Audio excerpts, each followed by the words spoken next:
अपन हाथ ले अपन उजाड़े, अब काबर खोजत हंस।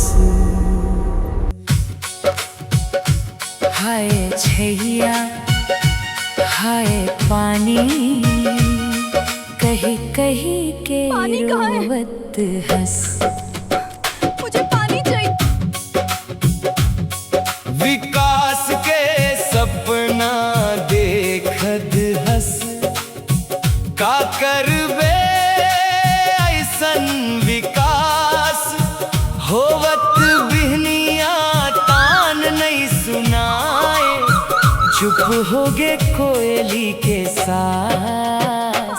अपन हाथ ले अपन उजाड़े, अब काबर खोजत हंस।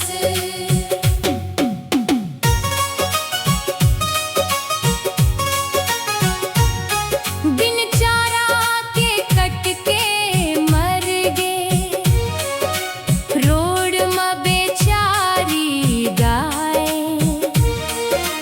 मानुस तन ला पाके संगी, खुद ही जानवर बन जाए। अपन हाथ ले अपन उजाड़े,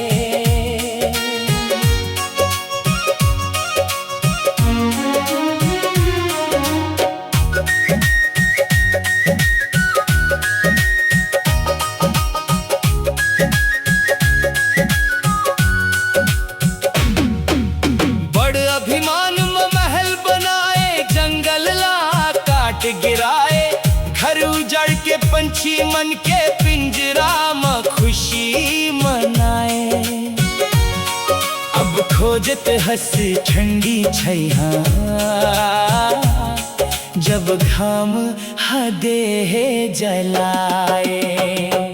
अपन हाथ ले अपन उजाड़े,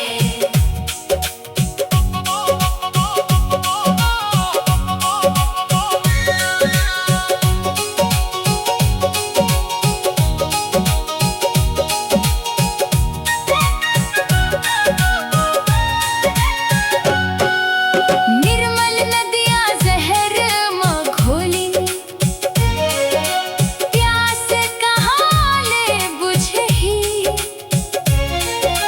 धरती दाई रोवत है अब, कौन आंसू पूछही। करम के खेती बंजर हो गे, काब बोए कमाए।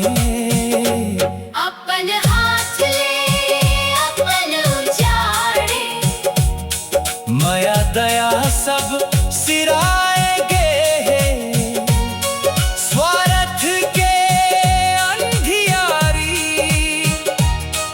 भूल गे हंस तू माटी के नाता।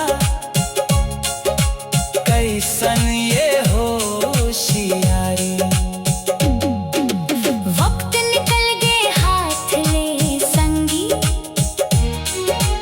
काबर अब पछताए। अपन हाथ ले अपन उजाड़े, अब काबर खोजत हंस। हाय छैया हाय पानी, कहीं कहीं के रोवत हंस।